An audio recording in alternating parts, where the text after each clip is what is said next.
ये कहानी है एक लड़की के बारे में जो रेगिस्तान में बिना किसी निशान के गायब हो जाती है।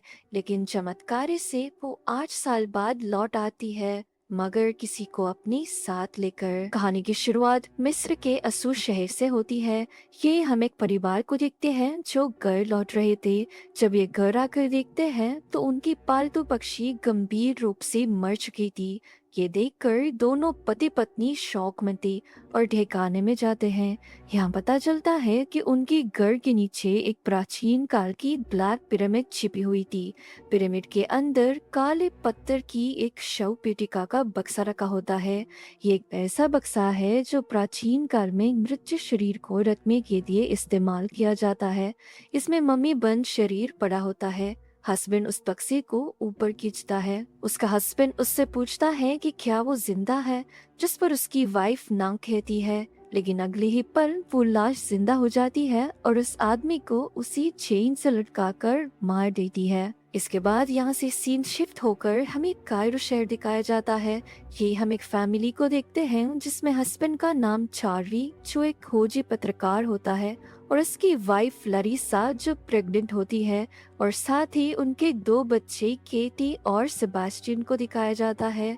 उस दिन लरीसा काम पर गई होती है और घर पर सिर्फ केटी और उसके पिता चार्ली होते हैं। केटी बाहर गार्डन में खेल रही थी। तभी एक अजीब औरत आती है। वो वही औरत होती है जिसे हमने मूवी के शुरुआत में देखा था। वो औरत केटी से बात करने लगती है और उसे कैंडीज देती है। इनके बातों से हमें पता चलता है कि ये दोनों काफी समय से बात कर रहे थे, और हमें पता चलता है कि ये औरत केटी की दोस्त लेला की माँ है। वही ये औरत कहती है कि आज वो उसके लिए एक एप्पल लाई है।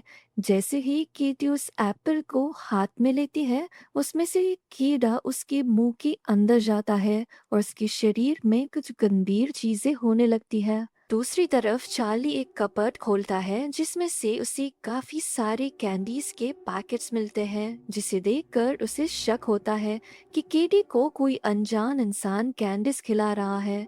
ये देखते ही तुरंत चार्ली बाहर जाता है और देखता है कि केटी वहां से गायब थी।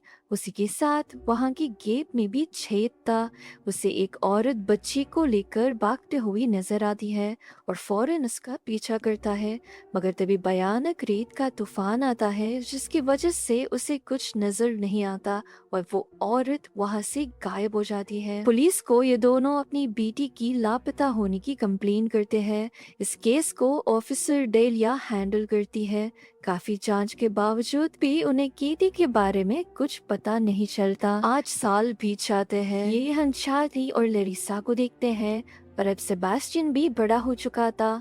साथ ही उनकी तीसरी बेटी मॉड को दिखाया जाता है। ये सभी अमेरिका के अल्बर्क्यू शहर में रह रहे होते हैं। साथ ही उनकी मॉम कैमरीन भी उनके साथ ही रह रही होती है। यहाँ से सीन शिफ्ट होकर मिस्र में एक कार्गो प्लेन क्रैश होते हुए नजर आता है। उसी प्लेन में शव रखने वाली काली पेटी थी और साथ ही उसके पायलट्स मर चुके थे, बहुत गंभीर तरीके से। तुरंत पुलिस इसकी जांच करना शुरू करते हैं। जब साइंटिस्ट उस बक्से को खोलते हैं तो उन्हें एक बच्ची का शरीर मिलता है। उसका शरीर प्राचीन लिपियों से लिखे हुए पत्रों में लपेटा होता है।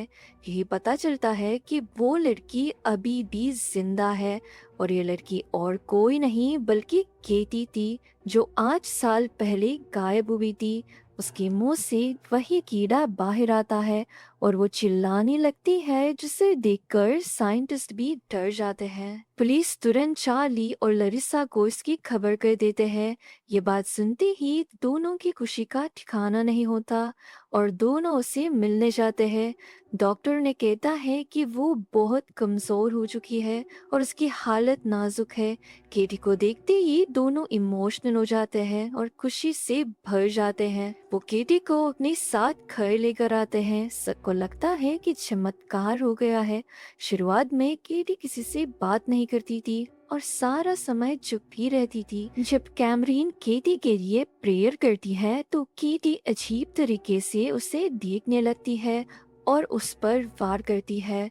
इसी के साथ उसका शरीर हिलने लगता है। लरिसा उसे तुरंत इंजेक्शन लगाकर शांत कर देती है। उसी रात केटी दीवार के पीछे भाग रही थी, जिसकी आवाज सुनकर लेरिसा और चार्ली उसका पीछा करते हैं। वो पाते हैं कि केटी किसी कीड़े को खा रही थी, वो भी अजीब तरीके से। लेरिसा और चार्ली उसे शांत करने की कोशिश करते हैं। सेबास्टियन और मॉड इस हादसे से काफी ज्यादा डर चुके थे। दूसरी तरफ चार्ली उस प्राचीन लिपियों के बारे में पढ़ना शुरू करता है, ये जानने के लिए कि केटी के साथ असल में हुआ क्या था। वही लेरिसा और उसकी मॉम कैमरीन केटी के साथ थे। लेरिसा देखती है कि केटी के नाखून फट गए हैं और उसे काटने की कोशिश करती है, लेकिन नाखून के साथ ही उसकी पूरी स्किन भी निकाल कर बाहर आ जाती है, जिसे देखकर लेरिसा घबरा जाती है। हैरानी से उस स्किन में भी वही प्राचीन लिपियां लिखी होती हैं। चार्ली इसे देख लेता है और उसके बारे में पूछने के लिए प्रोफेसर के पास जाता है, जो इन चीजों के बारे में जानता है। वो प्रोफेसर चार्ली से कहता है कि वो इसकी जांच करके उसको इन्फॉर्मेशन देगा। उसी रात चार्ली देखता है कि केटी अजीब तरह से अपने दांत खिटखिटा रही थी। पहले तो वो उसे नजरअंदाज कर देता है, ये सोचकर कि ये उसकी बीमारी के लक्षण है, मगर बाद में उसे एहसास होता है कि उसकी दांत खटखटाने के माध्यम से मॉर्स कोड जरिए संदेश भेजना चाह रही है। मॉर्स कोड यानी एक आधुनिक काल की भाषा जो साउंड पैटर्न पर बेस्ड होकर लिखी जाती है। बचपन में केटी मॉर्स कोड सीखने क्लासेस जाया करती थी। चार्ली तुरंत इसे लिख लेता है और जब वो उस पैटर्न को पढ़ने की कोशिश करता है तो उसमें वो किसी लैला का नाम पाता है। ये बात वो तुरंत वहाँ के ऑफिसर डेलिया को बताता है, वही ऑफिसर जिसने 8 साल पहले केटी को ढूंढने की कोशिश की थी। डेलिया उससे कहती है कि क्या केटी किसी लैला को जानती थी। ये सुनकर चार्ली केटी का पुराना सामान खोलता है। यहाँ हम काफी ज्यादा कार्ड्स को देखते हैं जो इनके परिवार के लिए रिश्तेदारों और दोस्तों से आई थी केटी के गायब होने के बाद। इन्हीं में से एक कार्ड पर लैला का नाम लिखा होता है और उसमें वही कैंडी का पैकेट चिपका होता है जो केटी को बचपन में एक औरत दी थी।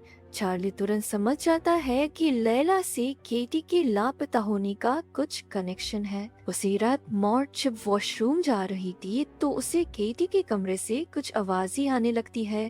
केटी अजीब आवाज में मॉड से बात करना शुरू करती है। वो कहती है कि वो मॉड से बात करना चाहती है। मॉड दरवाजे के पास आकर उसे सुनने लगती है।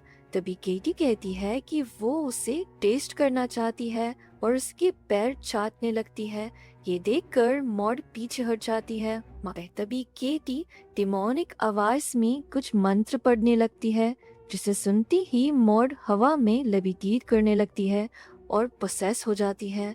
कहीं ना कहीं अब मॉड के अंदर भी शैतान का प्रभाव था। वही चार्ली को दिखाया जाता है जो डेलिया को लैला के कार्ड की तस्वीर भेजता है। उसमें उस एरिया का स्टैम्प होता है। डेलिया इस सुराग के सहारे आसमान पहुंचती है और लैला का घर ढूंढ लेती है। दूसरी तरफ चार्ली उसी प्रोफेसर से मिलने जाता है जो उसे बताता है कि उस प्राचीन लिपियों में एक नाम कई बार लिखा था जो नस्मरेनियन था, यानी ये सब नस्मरेनियन नामक एक प्राचीन डीमन से संबंधित है। नस्मरेनियन इतना विनाशकारी है कि ये एक इंसानों से दूसरे इंसानों तक फैलता था, बिल्कुल कैंसर पीड़ा की तरह, और पूरे शहर और परिवार को समाप्त कर सकता था। उसे नियंत्रित रखने के लिए उसके वाहक के शरीर पर विशेष मंत्र लिखे जाते थे, यानी जो मंत्र तुम मेरे पास लेकर आए थे वो उस डीमन को कैद रखने वाली प्रोटेक्शन है। जैसे जैसे मंत्र मिटाए जाएंगे नस्मरीनियन और अधिक शक्तिशाली होता जाता रहेगा।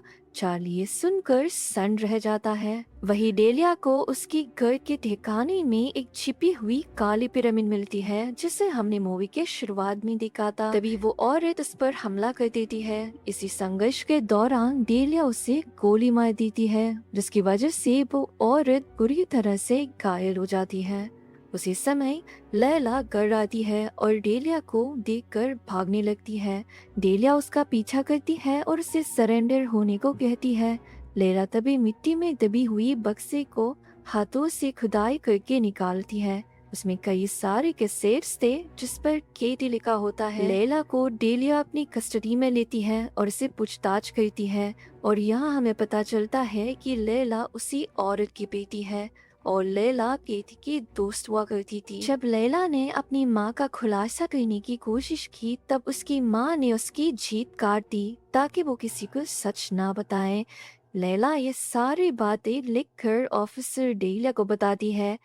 वो कहती है कि वो उस शरीर की बेटी को प्लेन से दूसरी जगह लेकर जाने वाले थे क्योंकि यहाँ भाड़ आने वाले थी, मगर बदकिस्मती से प्लेन क्रैश हो गई। डेलिया ये सब नोट कर लेती है और कीटी के किस्से देख लेती है और वो ये देखकर शॉक हो जाती है। दोस्तों, इस किस्से को मैं आगे एक्सप्लेन करूंगी।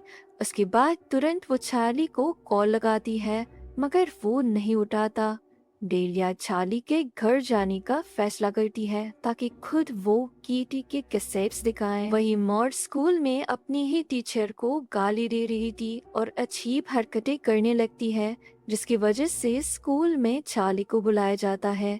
गाड़ी में भी मॉड अजीब बर्ताव कर रही थी जिसे देखकर चार्ली हैरान था। वही कैमरीन भी कीटी के पास जाकर प्रार्थना करने लगती है। केटी उठ जाती है और डिमोनिक आवाज में बात करने लगती है। कैमरीन ये देखकर पूरी तरह से घबरा जाती है और भागने की कोशिश करती है, लेकिन केटी दरवाजा बंद कर देती है। वो उस पर हमला करती है और आखिरकार उसी की रूसरी से उसका गला दबाकर हवा में उठा के उसे खिड़की से बाहर फेंक देती है। उसका शरीर सीधे जाकर चार्ली की कार में गिर जाता है और उसकी वहीं पर मौत हो जाती है, जिसे देखकर सब शॉक में रह जाते हैं। मगर मॉड जोर जोर से हंसने लगती है। यहाँ तक कि कैमरीन के अंतिम संस्कार में भी कीटी और मॉड लोगों को डराती है। मॉड अपनी दांत उखाड़कर कैमरीन की डिंचौर लगा देती है और केटी कैमरीन के शरीर में रखे बक्से के अंदर जाती है और उसके शरीर को खाने लगती है। ये देखकर सभी गेस्ट शॉक में थे और वहाँ से भागने लगते हैं। चार्ली और लरिसा भी शॉक थे और लरिसा अब इतना परेशान हो चुकी थी कि वो अब केटी को उनके साथ नहीं रखना चाहती थी। वही डेलिया भी केटी की कैसेट्स लेकर चार्ली के घर पहुंच जाती है। ये कैसेट देखकर सबसे बड़ा रहस्य सामने आता है। पता चलता है कि वो औरत एक प्राचीन गुप्त संप्रदाय की सदस्य है। इस संप्रदाय का नाम निस्मरेनियन को जमीन के नीचे कैद रखना था। इसके लिए वो समय समय पर जिंदा मनुष्यों को डीमन का वाहक बना देते थे, यानी जिंदा मनुष्य के अंदर डीमन को कैद किया जाता था और उन पर प्राचीन मंत्र लिखे जाते थे ताकि उसे कैद कर सके। केटी भी इसी भयंकर विधि का शिकार बनी थी। ये बच्चों पर डीमन को ट्रांसफर करते थे क्योंकि ऐसा करने से ये बहुत साल तक डीमन को कैद रख सकते थे जब तक बूढ़े ना हो जाए, और बूढ़े होने के बाद उस डीमन को फिर से दूसरा शिकार ढूंढकर उसके शरीर के अंदर डाल देते थे। वो औरत एक तांत्रिक अनुष्ठान के माध्यम से निस्मरेनियन को एक बूढ़े शरीर से केटी के शरीर में डाल देती है। उसी रिचुअल के जरिए यहाँ एक काला लिक्विड उस बूढ़े शरीर के मुंह से केटी के मुंह में जाता है और इसी के साथ वो डीमन ट्रांसफर हो जाता है और उसके शरीर पर मंत्र लिखकर डीमन को नियंत्रित रखाता। उस कैसेट को देखकर दोनों शॉक में जाते हैं। चार्ली तो पूरे ही सदमे में चला जाता है। दूसरी तरफ केटी ने सेबास्टियन को अपने कब्जे में कर लिया था। सेबास्टियन खुद का ही माथा पीट रहा था और केटी के कहने पर सेबास्टियन केटी के शरीर से लिखे मंत्र हटाने लगता है। अब सारे मंत्र हट चुके थे। डीमन पूरी तरह आजाद हो चुका था। यहाँ पर काफी हाथापाई होती है जहाँ कैमरीन की लाश डेगिया पर हमला करना शुरू करती है और सेबास्टियन अपनी ही मॉम लेरिसा को मारने की कोशिश करता है।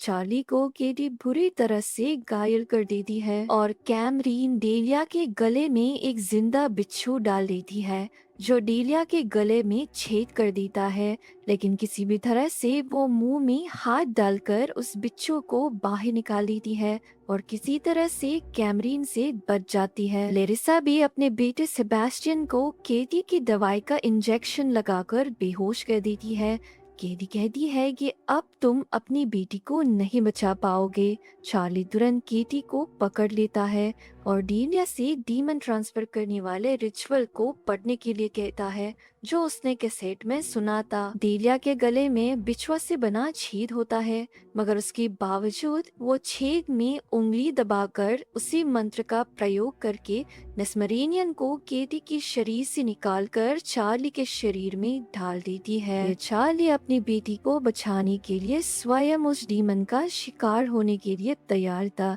जैसे ही डीमन चार्ली के शरीर में जाता है, वो तुरंत बेहोश हो जाता है और केटी तुरंत नॉर्मल हो जाती है। अब उस डीमन को कैद रखने के लिए चार्ली का शरीर पर भी वही मंत्र लिखे जाते हैं और उसे लपेट कर उनके ये घर के ठिकाने में उसी शव पेटी में रखा जाता है। उसी पेटी के अंदर से चार्ली मॉर्स कोड में एक अंतिम संदेश भेजता है, जिसे केटी सुन लेती है और वो ये था कि मैं तुम सब से बहुत प्यार करता हूँ। ये सबके लिए एक इमोशनल मोमेंट होता है। अब केटी डीमन के प्रभाव से मुक्त हो चुकी थी और धीरे धीरे एक सामान्य जिंदगी जीने लगती है। लेकिन फिल्म के लास्ट सीन में असली ट्विस्ट आता है और पता चलता है कि वो औरत जो लैला की माँ है वो अभी भी जिंदा है और जेल में बंद है। लेरिसा और डेलिया चुपके से उसके पास चार्ली को लेकर पहुंच जाती है। वो उस औरत को बेहोश करती है और फिर से रिचुअल शुरू करती है। उनका उद्देश्य अब साफ था कि चार्ली के शरीर से नेस्मेरेनियन को उस औरत के अंदर डालना था, जिससे चार्ली नेस्मेरेनियन के कब्जे से मुक्त हो जाए। और इसी के साथ ये मूवी यही समाप्त हो जाती है। अगर ये वीडियो पसंद आती है तो चैनल को सब्सक्राइब जरूर कीजिएगा। Thank you for watching.